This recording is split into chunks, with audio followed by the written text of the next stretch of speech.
Welcome to another episode of Breaking into Cybersecurity. Today we have Tom Arnold who's joining us. He's a renowned author, professor, and cybersecurity professional. Tom, tell us a little bit about your background and Thank you yourself very to our much for audience. having me, Chris. I really appreciate the opportunity. I have worked in the industry for probably a total of 30 plus years. And one of the questions I frequently get is, how did you get into the industry itself? And I came in the 90s, having worked with some of the very first electronic commerce sites on the internet, as well as having worked at NASA with the team that developed the ARPANET. So this is very early days, if you would. And it became really clear that anybody could masquerade as anybody else on the internet and commit fraud and steal things from merchants at the time. The earliest days, we were working with a company that no longer exists. It was called software.net. It was trying to deliver software online digitally after you bought it. So you got immediate gratification. All you had to do was download it at the end of the day. And what was happening is people were using other people's credit cards and buying things and all those wonderful things. So that got me started in the question of how do I defend against this? What do I actually do? And myself and a gentleman named John Pettit developed a total of 16 patents on the subject of internet identities and identity fraud and fraud detection itself, specifically, which were held by the company. And that led to another company called CyberSource, which eventually was IPO'd and purchased by Visa. So the reality was, I was the chief technology officer at the time, and it was more than just software development. It was much more than just software development. And so beginning to build those algorithms and beginning to witness the problem as it began to grow, and as we could see, was the earliest foundation of cybercrime that began to take place. That's how my career moved. And then leading into establishment of a company that specifically worked on the subject of cybercrime itself and digital forensics, which was after the detection of a criminal act, how do I investigate it? How do I figure out what happened? And what can we do to try to locate or attribute to the person who is actually committing this crime? And that definitely has evolved as cybercrime itself has evolved specifically. There's many different categories of crime now that are associated online that create the opportunities, believe it or not, for cybersecurity professionals. As my career expanded, I hired numerous cybersecurity people. I've seen the flaws in how they present themselves, which one can learn from, and saying, how do I present myself in this industry? And then currently, I've taught both at the California State University, San Jose, as I developed their digital evidence program and helped develop that with them. And then also, I'm teaching currently in the graduate cybersecurity program at the University of Nevada, Las Vegas. So that's the answer, the long winded answer as to who am I? I love it. I love it. So I want to dive into so many sections there, but let's start with understanding identities and the importance of identities. And then we could go into forensics and the importance of Sure. forensics to up and coming professionals. Because I think as AI evolves, there's human identities, machine identities, and then agenic identities that use machine slash non-human Mhm. identities to perform their activities, but they're almost a new category of identities that a lot of organizations haven't Well, considered in their access even control going back models. a ways, you have children's video games like Roblox, and you have the ability to use robots as duplicate accounts to try to generate more Robux. And that's 60 robots working for you, or whatever, however many you decide to field. So it's not generally associated with AI per se. AI makes it a little more efficient, no question about that. but just to point out that the use of technology and to basically anonymize yourself and do things anonymously is basically hand in glove since 1992 when we first started looking at this. In 1998, Peter Steiner drew a cartoon for the New Yorker that has lived on and become very famous.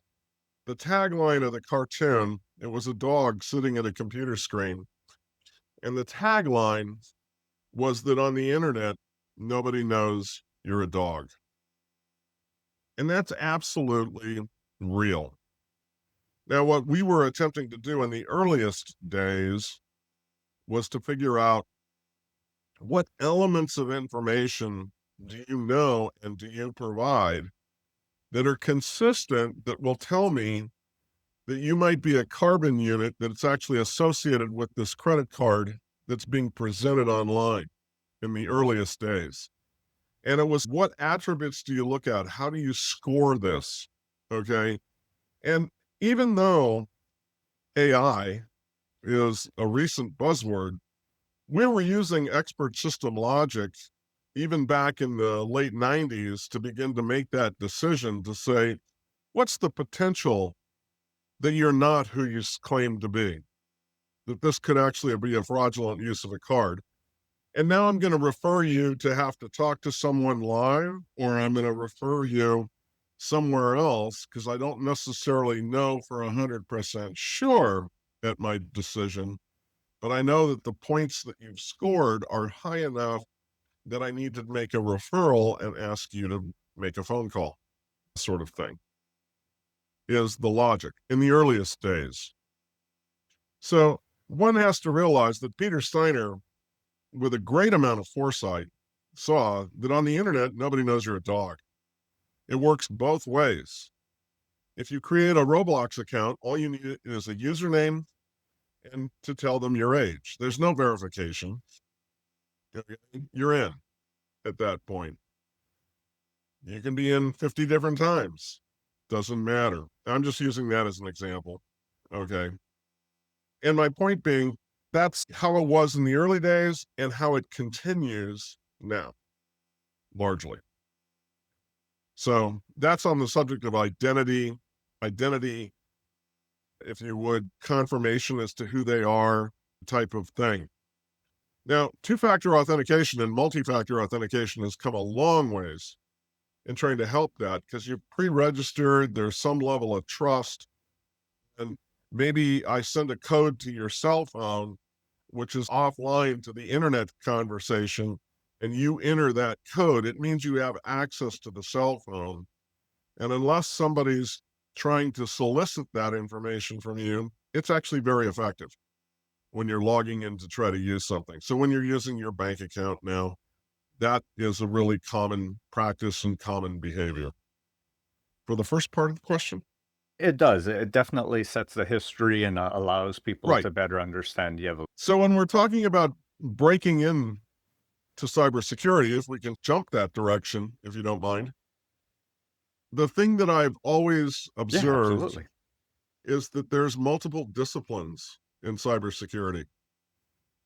An individual who wants to go into the field cannot just currently say, I want to be in cybersecurity.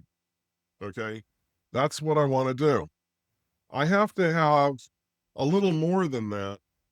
And I have to associate myself and all my work on my resume with one of the five, there's basically five disciplines inside cybersecurity itself, and begin to align myself. Now, complicating this even more currently, which is what I tell students, is basically the typologies of cybercrime itself have evolved dramatically. Okay. And if we take a moment and contemplate the five disciplines and then look at the typology of cybercrime itself and what those categories are related to the five disciplines, you begin to see how you can present yourself and how you can present your resume into the field to possibly have way more effect. And I've certainly witnessed this among both undergraduate and graduate students who've gone along with the program, sort of thing, if you would. So I'm not saying that I know the absolute key to breaking in, but it gives you an idea. So the 5 disciplines, there is security management, number one, okay, and administration. There's policy and policy management. So it's not all super technical per se. Policy management could be the development and drafting of the policies within a company and making certain they're effective and constantly updating them based on changes. There's audit, which includes all the penetration testing, software testing, audit for compliance, all of those wonderful things. There's something we call security operations, which is the operations center, which is looking at logs, which has a direct link to threat hunting and forensics largely. That says, I've got to go hunting for a threat. There is a threat. It's basically been manifested in my system here. Now I need forensics. Okay, is where we go. That would be security operations. And then there's this huge one called security engineering and architecture, which is, yes, that's the computer science one, if you would. Okay, that's the technical one that says, how do I actually engineer solutions to real world business problems that are actually secure? Okay, that's because frankly, most universities, mine included, they do teach some elements of secure coding, but they really don't heavily focus on it. They teach coding, they teach algorithm design, those types of things. Okay. And secure coding is something that just comes along as a bit of an afterthought. So that's actually a big field, if you would. So those are the 5 disciplines. 5. Okay. Now let's contemplate the impact of the changes of typology of cybercrime and how that's affecting each of those 5. Your listeners, viewers, may have a focus in one of these 5 fields and say, that's good for me. I'm interested in that whole policy thing. Okay. If you now look at the typologies of cybercrime, you have the subject of computer hacking, which has been around for a while, by the way. There's nothing wondrously new about computer trespass and breaking into computer systems. Okay. You have malware and automated attacks, which are becoming a little bit enhanced right now, given artificial intelligence and areas like that. We have a classic area called piracy and intellectual property theft, which is still a significant problem. The theft of intellectual property is a huge issue for corporations, if you would, especially if they think it's defunct intellectual property. In one case I had, the company lost one of its designs for a medical device that had been approved and used for years, sold for years.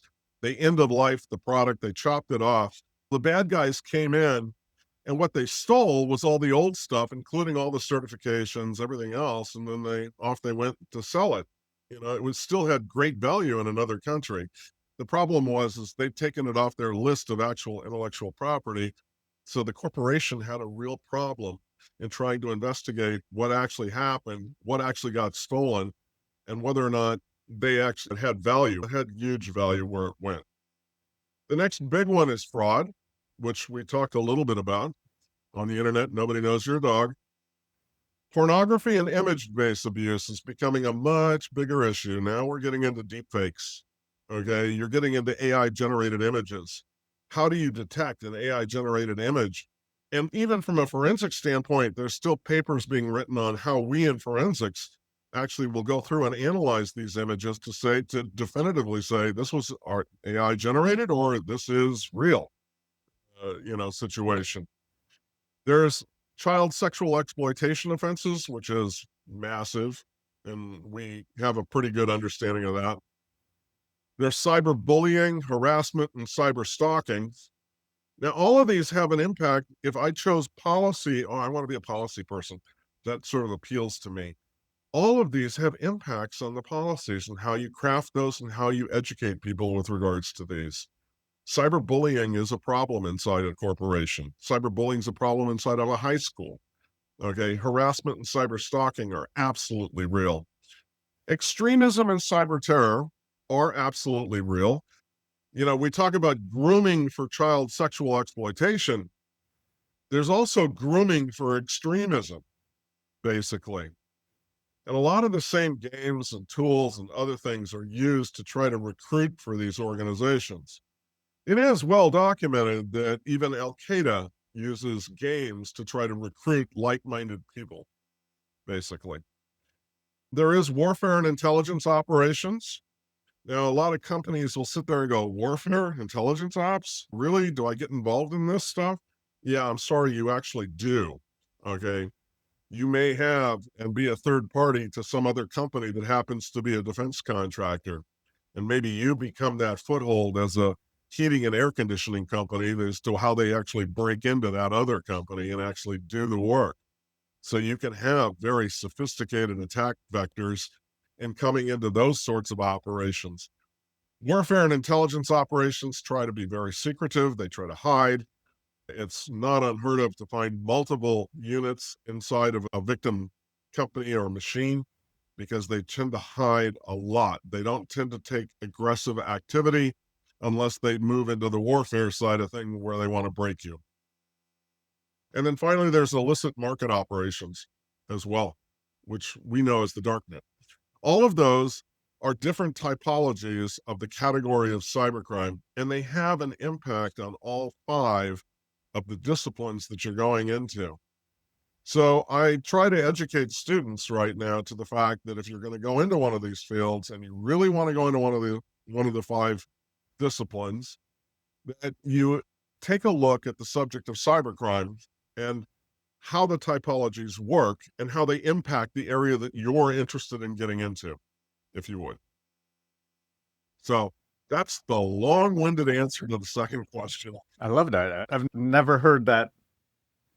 I've never heard that cross correlation between that, but I love that breakdown. It makes so much sense to cross correlate it that way. And as you sat there and you matched them across, I'm like, yes. And the only one that I was thinking in my head, I'm like, what about voice Yeah, cloning? But then that would go into your deep fakes with your yeah, that's video right. creation and things like that, your phishing, smishing, and those types of campaigns. So as organizations are looking to prepare themselves or prepare their workforce to defend themselves, how do they create a training program that's sustainable to recruit students and or junior talent and grow them in a sustainable way to where they don't have to just be poaching the very best talent from their competitor, because then you end up with a very small talent pool in the end versus Yeah, I mean growing them that's in a that's an sustainable way. interesting problem, and I have to tell you, I have voiced a great deal of frustration at a lot of the job postings that I see that say entry level, 5 years experience type of thing, and it really tells me something about the company that's actually doing the recruitment and that they may not themselves fully understand what it is they need and why, basically. It's like a Hmm. sports team. You've got so many veterans who've been playing for years, and you're expecting the new blood into the organization. Under a chief Yep. information security officer, these five disciplines are all functioning, whether it's a small company and there's only three guys, or if it's a large corporation and there's divisional units within each of these. Now, they may call them different things, okay, but they're still functioning, if you would. And sometimes Hmm. I think identifying from a percentage basis, at least in my humble opinion, saying, look, 20% of our workforce has got to be new blood coming in. Okay. Now, the new blood brings two things with it, is what I would tell companies. And I would also brings a fresh perspective and point of view. Technology is changing quickly. It is, no matter how hard, myself included, you try to stay up on things, how much can you actually experience, read, deal with Hmm. beyond a specific area that you've decided, hey, I'm going to go deep into this subject? Great. All right. but it's a sort of a team effort. So I remind companies largely in the same way you have to take a breath and say, okay, security operations, take a breath from reading logs. You're now going to go threat hunting for 2 weeks. It's not pen testing, it's threat hunting. Go hunt. Okay. Let's put a hunt team together. Go do it. Let's assume somebody's gotten by you, as a good example. Those things are vastly educational. They're huge Hmm. in educating the members of that team as well. Same thing here, pulling people out of the areas and putting together a small force or group that says, I'm going to take a person out of each of these areas and we're going to look at the question of new threats, new techniques, and new technologies and how they might impact us, as a good example. And so that you're actually granting time to an employee that says, no, you don't just read logs 8 hours a day. There's a certain amount of time that's expected of you to go through and learn new things. And I think that's critical. Artificial intelligence, I get very terrified when I hear security operations areas going, oh, we can use AI for this. We're going to cut the workforce by 20% or even 30%. And we're going to put AI guys into this. That's to take a risk. You say that, and actually today there was a an article that was published that an agentic AI decided that it Yep. was going to wipe out a company's database. What the use case was or why it decided to do it, you can't know. And whether it was persuaded to do it, it hid why it did it, it hid the intentions behind it. You won't know. But that goes to Oh, yeah. why the guardrails are important, and then why validation is important. But then from a strategic perspective, like going into it, like what problem are we looking to solve and what's the right tool for it, and not just saying, okay, let's deploy an agent and hope that it solves whatever problem we're looking to solve and cross our fingers and yay when we have a successful Well, result and we there's tried it. well documented. There's an academic paper that was actually from a test last year that was phenomenal, where the agent or the AI agent, let me use that term, determined that, oh my God, there's internal extortion and fraud taking place inside the company. And it actually, on its own, reported it to the FBI. Now, you can imagine the legal department's wondrous reaction to that, along with senior management, right? So I found that really interesting. And there was no evidence of either embezzlement, extortion.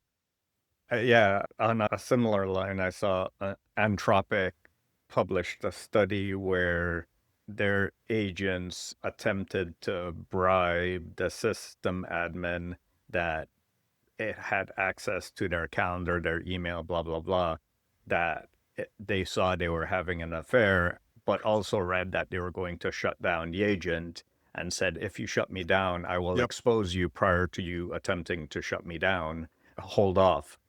So they learn Correct. from the biases that we've trained them with, and they will emulate us. So when we train them, we have to keep that in mind and validate and test our guardrails prior Right. to setting them loose Right. in That's production. absolutely true. And even though you've tested, there is still a question of bias, even amongst the testing, that says maybe you didn't test everything. And as it begins to learn, as it begins to evolve, those guardrails and everything need to be constantly evaluated. And by the establishment of the guardrails, the argument Mhm. on the other side is that you're injecting bias, which is also true. Mhm. And so I think there is a cost to actually using AI that's not necessarily totally understood. It's not just buying a tool and plugging it in. There is. So, from a strategic perspective, I would surmise that using AI is a risk. Yep. it has a positive effect and a negative effect. And we just have to get better in communicating both the positive and negative effects to the organization and Sure, I think helping it's a them with great that opportunity risk-based for the decision. Big Four accounting firms to have a new consulting line where they could make millions of dollars trying to evaluate those risks. But you're absolutely correct. There are risks on both sides upon using those. And there's definitely a risk to success, a risk to failure. It's all over the place. And just coming out and saying, "Hey, we've put AI in here to detect if there's somebody bad doing something inside of a game environment." Hey, I have news for you. That's how well did you test that? Having a preteen, I can tell you, Uh-uh. it doesn't work very well. They use sticky keys and emulators Yep. to help them aim and shoot and all sorts of things, and the Yep. cheat detectors don't even bat an eye. But it, again, it goes back to how much lag or friction do you want to put on your user population when making these risk-based decisions? Is this validation worth this much friction for the extra validation? Maybe this amount of cheating is considered acceptable, Yeah, or and that this amount that of risk that is creates an considered interesting acceptable to the problem. I mean, organization, and you're that hitting a becomes a topic risk. that is near and it's the reason I put the novels together is to try to help educate kids more on subject of cybersecurity by letting them have a fun book to read. And the reality is, at the end of the day, there's such a problem bias wise with the gaming companies when they're totally focused on daily average users. They don't want to cut people off. If I start cutting people off because they're misbehaving, Hmm. I'm affecting my daily average users and I might create an event that might be disclosable to the street. And that to me is a huge conflict inside those Hmm. games. Or I'm going to build parental controls that you can activate, but it's okay if I know that they don't all work. Yeah, Yep. from like roadblocks and Apple Pay and all these tipping mechanisms, they have faults in them. And I see on social media all the time parents complain how their child has spent thousands of dollars using in-game currency and other attached payment mechanisms because Mhm. they were allowed to Yep. have access to this currency. And that's why with my child, if someone gives them a birthday present for a certain amount, I will do a direct currency transfer to that amount so that it stays to that limit and they have no additional access. That way it caps any losses to that amount. And if they accidentally burn it and give Right. it away, that's a learnable lesson for them. And in just for example the game or the learning tool Duolingo, they're like, oh, I can use the learning hints to fast forward and to get to higher levels. And then they got to a really high level and he's, oh, this is too hard for me.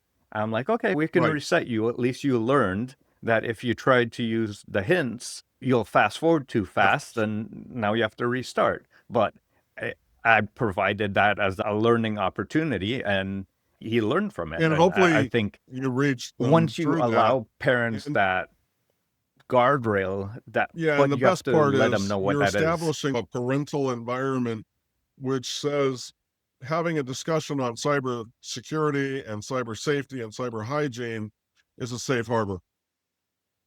If something goes wrong, they need to learn from that. I totally agree with that. Yes. They don't need to be punished. It needs to always be a safe to you. Yes. Yeah. We take small steps into it. Okay, I know you're young, so let's start with just your friend group accessing social media, just your friend group accessing Roblox, just your friend group accessing these. Slowly expand and learn and teach, but you're right. It's hard to teach these safe ways to learn when Yeah. all their other friends are doing it the fast way, and you're like, I've seen all the other parents learn the hard Yeah. way, I mean, that's and I'm absolutely not true. going to go down that road either. Yeah, that's absolutely correct. Wow.